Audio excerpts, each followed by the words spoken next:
Hello chaps, let me introduce you to the Samsung Galaxy Z Fold 6. And it is very nice, and there are some very welcome upgrades here, but there's also a lot that hasn't changed. And Samsung has a pretty big challenge to convince us not only to buy a Fold, this is the current Fold 5, but also not to buy one of its fantastic rivals from Google and OnePlus and Oppo and Honor and Vivo.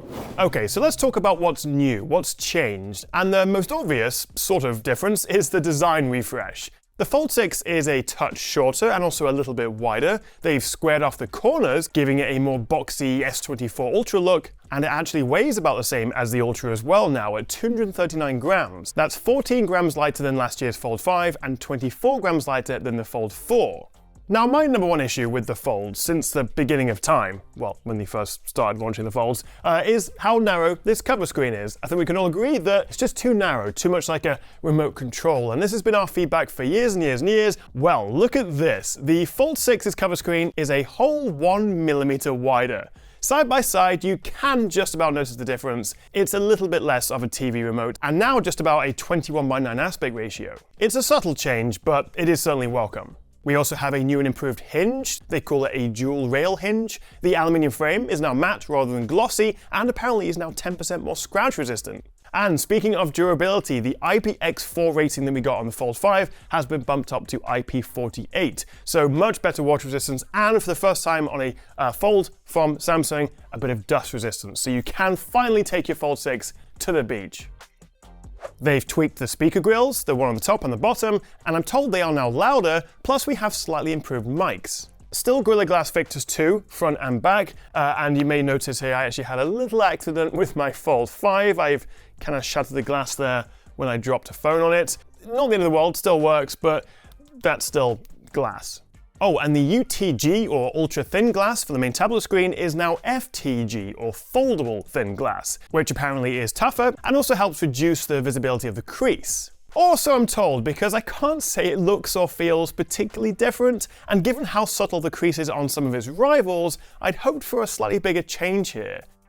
And there's also no sign of the fantastic anti-reflective coating that we get on the S24 Ultra. This is like one of the most underrated features that I love about this, and it would be amazing given the tablet screen and how this is supposed to be a content creation and consumption device to have all the bells and whistles of the Ultra screen. But still, it's thinner, it's lighter, we have the wider cover screen, slimmed down bezels, tougher glass, tougher frame, and dust resistance. Even if it's not a complete overhaul in design, it does all add up to make the Fold 6 look and feel a lot nicer to use. Even more so if you pair it with their new and improved S Pen case, which is significantly less chunky now, and I would definitely recommend getting one of these because it protects the phone, it holds the pen, and it stops the phone from rocking about because of the camera lenses when folded on a flat surface. And of course, a new phone launch wouldn't be complete without some new colors. We have Silver Shadow, we have Pink, and we have Navy. These are the three main colors, but there will also be more options on Samsung.com, which include Crafted Black and Crafted White. But out of these three, which would you go for? Then we have the display, or displays, I should say. The trimmed bezels and the extra millimeter in width for the cover screen means it is now a touch bigger. The only other change here is the brightness, now bumped up to 2600 nits peak HDR using their adaptive vision booster tech. That goes for both screens, and that's up from 1750 last year and 1300 the year before with the Fold 4. Otherwise, it's the same lovely 120Hz dynamic AMOLED, and obviously a big, if not the big selling point of the Fold is to give you as much screen and as much viewing flexibility as possible. And as ever, the tablet screen, while terrible for watching TV shows and movies because of the basically square aspect ratio and the massive black bars, it's great for browsing the web, looking at your photos, and of course multitasking with up to 3 apps side by side and a fourth one floating on top. And while the crease is definitely still there, and you particularly notice it if you're doodling or drawing with the S Pen going over it, the truth is, even if the Fold 6 isn't perfect, and of course it's not for everyone, particularly with the price tag, which we'll talk about in a second, there isn't really a rival out there with the same form factor, same screen quality, same S Pen support or similar stylus, and also the same software, the Galaxy software, which really I think is the best for taking advantage of the tablet screen and the foldable form factor with Flex mode. But of course that's also not exactly new. What is new though is the Snapdragon 8 Gen 3 for Galaxy, which is the same one you'd get in the S24 Ultra, and it is quite a significant upgrade. 41% faster MPU for all the AI stuff, 25% graphics, 14% faster processor, although still no Wi-Fi 7. It sticks with 6E, which is a bit odd for a phone this price since the chip supports it. All Fold 6s get 12 gigs of RAM and the usual 256, 512, and 1TB storage options. No change there. Just scrolling around and using the phone for a couple of hours at my hands-on event with Samsung, it did feel really fast, but I think what I'm more excited about with the new chip is not only the camera processing, which we'll talk about in a sec, but also it's more efficient. Because Samsung has stuck with the same size battery as the Fold 5 at 4400 milliamps. Would have said no to a slightly bigger battery, but on the other hand, it is quite impressive. They have shrunk the form factor of the phone, kept the same battery, but actually are promising a slightly longer battery life because of the more efficient chip and some optimizations. For example, they say that video playback has been bumped from 21 to 23 hours. And they've also worked with a bunch of big apps like YouTube and Netflix to make them use less battery. Sadly though, absolutely no change to the charging speed, still tops out at 25 watts. And don't think for the £1,800 price tag that you'll get a charger in the box, no, that's still an optional extra, as is the S Pen in all the cases. It's not the end of the world, you'll still get 50% of your battery after half an hour of charging if you buy their faster 25 watt charger, but given the competition, given how expensive this phone is, given how we're on the 6th generation of the Fold, why is this still being forgotten about? It's very strange to me. Still, we do get wireless and also reverse wireless charging, which not all rivals offer. But what about the cameras? All 5 of them, in fact. You've got the cover screen selfie, you've got the tablet screen selfie, hidden fairly well under the glass, which is mainly meant for video calls, and then you've got your 3 main lenses on the back, with the wide, the ultra-wide, and the 3x telephoto.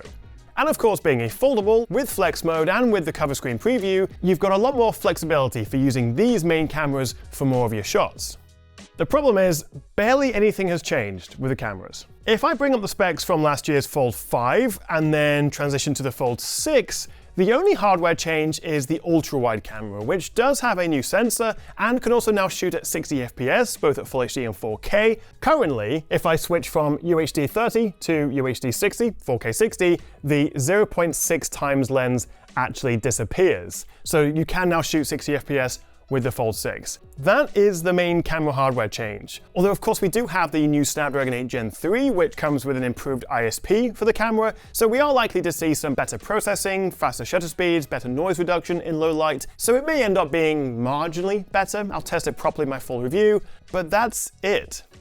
But I must admit, I did come away a little bit disappointed by that, the fact that there's barely any change to the cameras, and I feel like that was the same last year and also the year before. It feels like they're falling further behind not only their own flagship phones, but also the competitors out there. For example, I love the OnePlus Open's camera, which is basically the same phone as the Oppo Find N2, I think it is, and that's due a refresh. And also the Pixel Fold 2 is around the corner.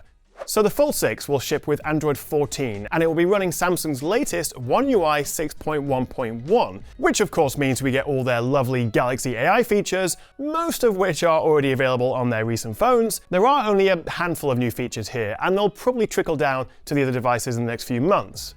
Now, going through all the Galaxy AI features could take an entire video, but let me just give you a quick recap. You've got all the assists. Note Assist lets you transcribe, translate, and summarize within the Notes app. You don't have to use the voice recorder. Browsing Assist for translations and summaries of websites. And the bigger screen with the original article and the translation side by side is really neat.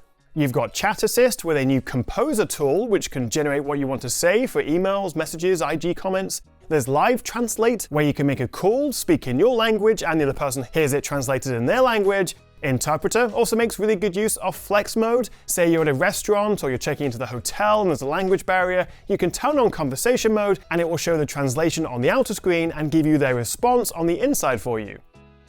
And then there's some fun image generation tools, like Sketch to Image, which does what it says on the tin, give it your best drawing, and it will then use Gen AI to create a more complete picture, shall we say. Very much like Co-Create on Windows PCs and what's coming with Apple's intelligence. You can also draw on top of your photos and Gen AI will do its thing, and then you have a heart on your t-shirt or a very fancy top hat. There's also a new Portrait Studio mode where you can turn yourself into a comic or a 3D cartoon, a watercolor, or even a penciled sketch. I think that's the best one. And you can even turn a photo into a kind of 3D moving photo. I'm not sure if I would ever actually use this. It's kind of like those 3D effects you sometimes see on Facebook. Plus, if you tap and hold, it goes slow motion. And of course, you've got Circle to Search and AI-generated wallpapers, but nothing really new there. But I do also appreciate they've made it clearer what exactly the Galaxy AI features are. Having this Galaxy AI menu that lists everything is a nice update. So that is the Fold 6.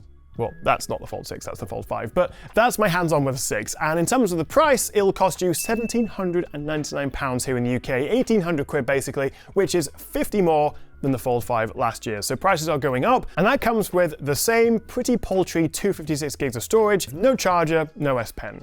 I was thinking about this last night. How is it still so expensive 6 generations in? In fact, it's getting more expensive. I mean, cars don't necessarily get cheaper each one that comes out, but you think the processes for the screens and the hardware would become more affordable as they sell more? I don't know. Anyway, very expensive foldable phone. I don't think it's going to convince anyone who's not already convinced by this form factor to jump ship. But to be fair, I have also been telling you what's new versus the Fold 5. If you have a Fold 3 or a Fold 4, then it could be worth the upgrade. It is a very nice phone. It's just a bit frustrating that there's no change to charging speed, the cameras are barely improved, and while the design is certainly nicer and a refinement, nothing about it is really a game changer. But what do you think? Has Samsung done enough? Would you consider buying one? And if not, what's the deal breaker other than, the price? So full review coming very soon. Make sure you hit that like and subscribe button down below, and also check out my Flip 6 hands-on video. Thank you so much for watching, guys. I'll see you next time right here on the Tech Chat.